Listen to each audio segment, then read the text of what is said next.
December 2025 draws to a close with President Trump once again thrust into the spotlight of global diplomacy, his every move watched by allies and adversaries alike.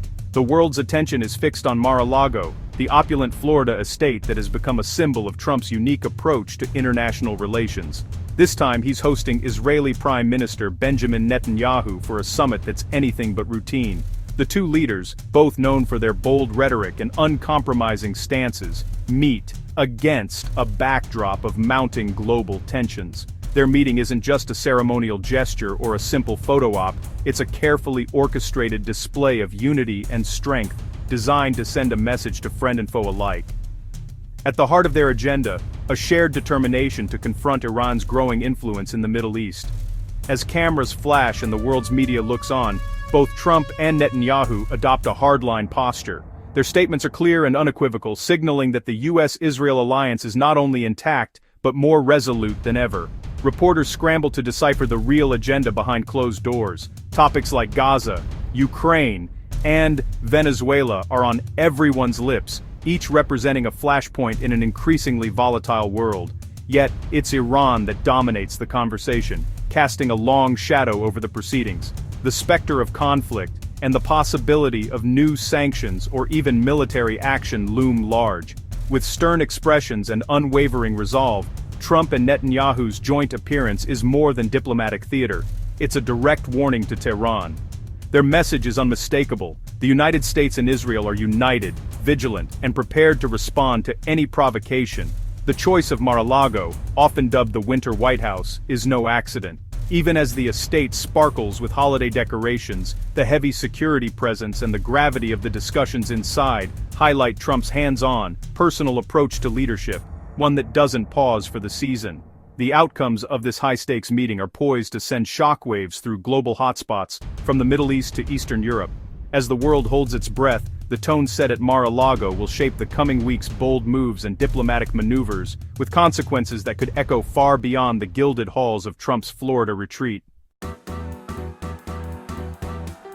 At a tense and highly anticipated press conference, President Donald Trump addressed the world with his trademark directness. The room was filled with anticipation as journalists and officials waited for his response to the latest developments in Iran's nuclear ambitions. President Trump delivered a blunt warning. Any Iranian attempt to revive its missile or nuclear programs would trigger swift and decisive U.S. military action. He emphasized that the United States would not tolerate any steps by Iran that could threaten regional or global security, making it clear that American military might was ready to respond at a moment's notice. "If they try, we'll knock the hell out of them," he declared, his voice unwavering and his expression resolute. Trump's words left no room for ambiguity, sending a message not just to Tehran, but to allies and adversaries around the globe. This stern warning comes in the wake of recent U.S. and Israeli military operations that crippled key Iranian facilities earlier in the year. These strikes were a demonstration of the West's willingness to act preemptively to prevent Iran from advancing its weapons programs. Trump's message was unmistakable. Iran's next move could mean the difference between all-out war and a return to the negotiating table. The world watched as tensions escalated, with military forces on high alert and diplomatic channels buzzing with activity. Yet, even as he threatened force, Trump dangled the prospect of diplomacy. "If they want to make a deal, that's much smarter," he said, suggesting that negotiation remained a viable path forward.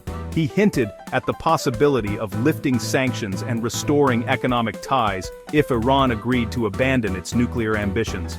The strategy was clear: apply maximum pressure to force Iran into a stark choice: negotiate or face confrontation.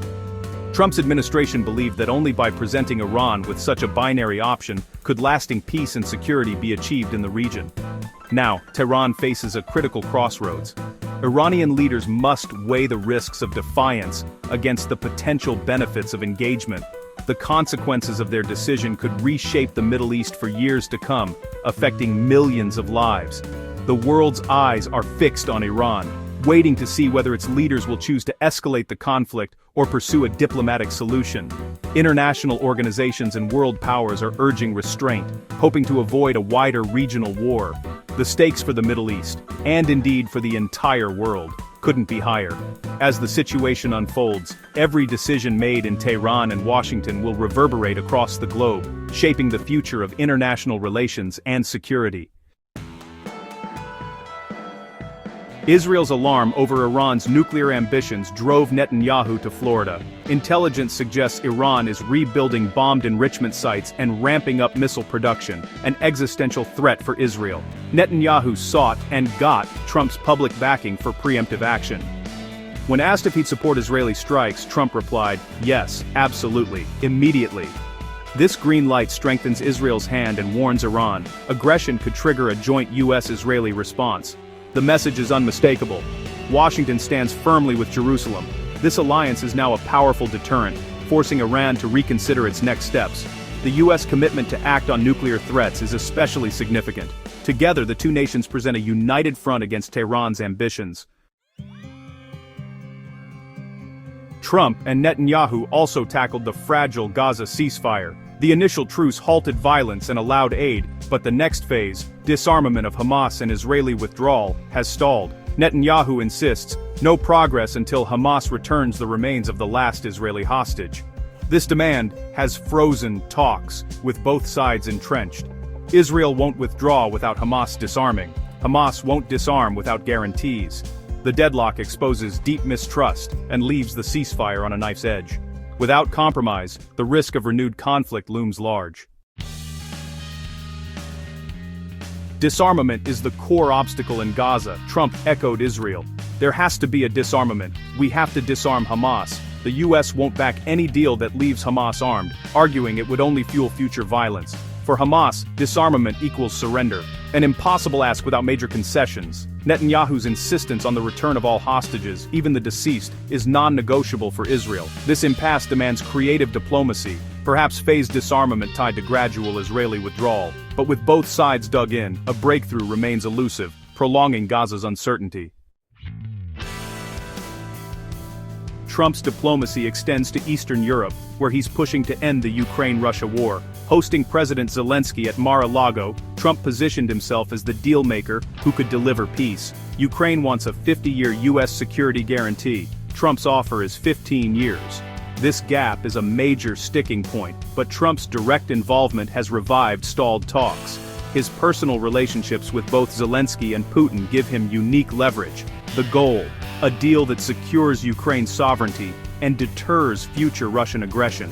The challenge balancing Ukraine's need for security with U.S. reluctance for open-ended commitments. Trump's hands-on approach aims to break the deadlock. The outcome could reshape Europe's security landscape. After meeting with Ukrainian President Zelensky, President Trump wasted no time in reaching out to Russian President Vladimir Putin. He later described their phone call as very productive, hinting at a rare moment of optimism in a conflict that has gripped the world's attention for years. Trump's approach is direct and personal, relying on his ability to negotiate leader to leader, bypassing some of the traditional diplomatic channels that have so far failed to bring peace. Direct leader-to-leader talks are central to Trump's strategy. He believes that only by engaging the key players at the highest level can a breakthrough be achieved, especially when trust is in short supply and the stakes are so high. But the path to peace is littered with major hurdles. The fate of Russian-occupied territories in eastern Ukraine remains deeply contentious, with both sides unwilling to compromise easily. Ukraine's future neutrality is another sticking point, as is the question of how long the United States should guarantee Ukraine's security. These issues are not just political, they are deeply personal for millions affected by the war. Ukraine insists on a long-term commitment from its Western allies, fearing that any deal without strong guarantees could leave it vulnerable to future aggression. Meanwhile, Russia is determined to limit Western influence in its backyard, making compromise elusive. Bridging this divide will require tough concessions from all sides. Diplomats are working around the clock, shuttling between capitals, trying to find common ground where there seems to be none. Every word in the negotiations is weighed carefully, as the wrong move could derail the entire process. Trump's challenge is immense. He must craft a deal that both Zelensky and Putin can sell to their people back home. The pressure is on to deliver a solution that doesn't just look good on paper, but can actually hold up in the real world, under the scrutiny of skeptical citizens and wary allies. If successful, the agreement would not only end a brutal and costly war, but also mark a major diplomatic victory for Trump and the international community. It would be a rare moment of hope in a region scarred by years of violence and uncertainty. But failure is a real risk. If talks break down, the conflict could drag on for years, or even escalate into something far worse, with devastating consequences for Ukraine, Russia, and the wider world. The world is watching every move, as Trump and his team try to close the gap on these final, thorny issues. Newsrooms buzz with speculation, and people everywhere wait anxiously for signs of progress or setback. The stakes for Eastern Europe and for Trump's legacy are enormous. The outcome of these negotiations could shape the region's future for generations and determine how history remembers this pivotal moment. Trump's assertive foreign policy reached Latin America with a U.S. military strike on a Venezuelan drug facility. This marks a sharp escalation against Maduro's regime, moving from sanctions to direct action. The administration has labeled Maduro's government a foreign terrorist organization, isolating it further. Naval blockades and targeted strikes aim to cut off funding and destabilize the regime. The goal: stop drug flows and restore democracy in Venezuela. The U.S. accuses Maduro of running a narco-state that threatens American security. This maximum pressure campaign combines military, economic, and legal tools, but the risk of regional instability and direct confrontation is rising. In just days, Trump has shaped world events across 3 continents. From warning Iran to mediating in Ukraine and escalating pressure on Venezuela, his America First approach is on full display. The message: the U.S. will protect allies, confront adversaries, and use every tool, military, economic, diplomatic, to get results. In the Middle East, Trump's support for Israel and tough stance on Iran reinforce U.S. power. In Europe, his direct talks with Zelensky and Putin aim for a historic peace. In Latin America, he's raising the stakes against authoritarian regimes. As 2025 ends, the world watches to see if Trump's high-stakes gambits will pay off, or spark new crises.